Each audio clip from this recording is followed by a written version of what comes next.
Jewish law suggests that in every single community there should always be a sick fund, and that fund should provide for medicine, for food, for doctor's visits, for anything that a poor person who can't afford his or her own medical care might need.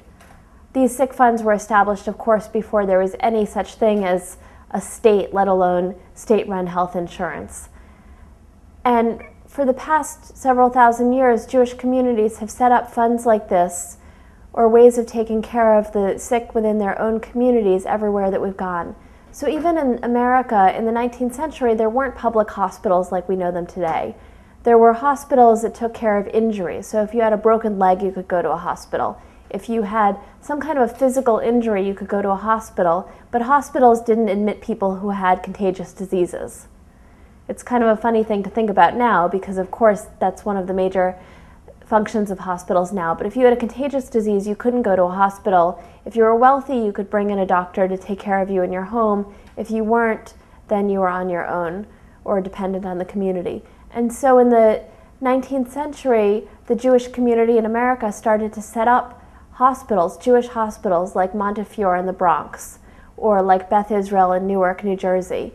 And these were some of the first hospitals to admit people with communicable diseases. Specifically, these hospitals admitted people with tuberculosis, which was stigmatized as a Jewish disease. It was often called the tailor's disease because it's very easily spread among people who live in close quarters. So it's very easily spread among the immigrants in the Lower East Side.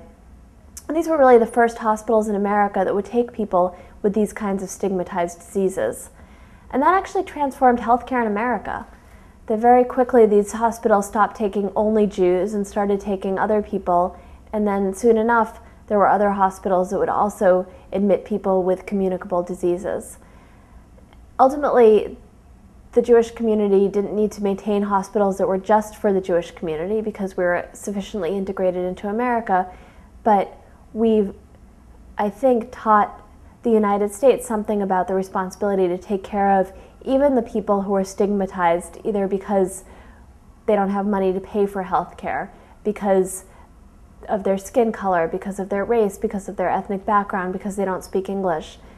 And it's the responsibility of the United States, based on this example, to take care of everybody, to make sure that everyone who's living here has sufficient health care, that we don't force people to turn to only their own private resources to take care of themselves.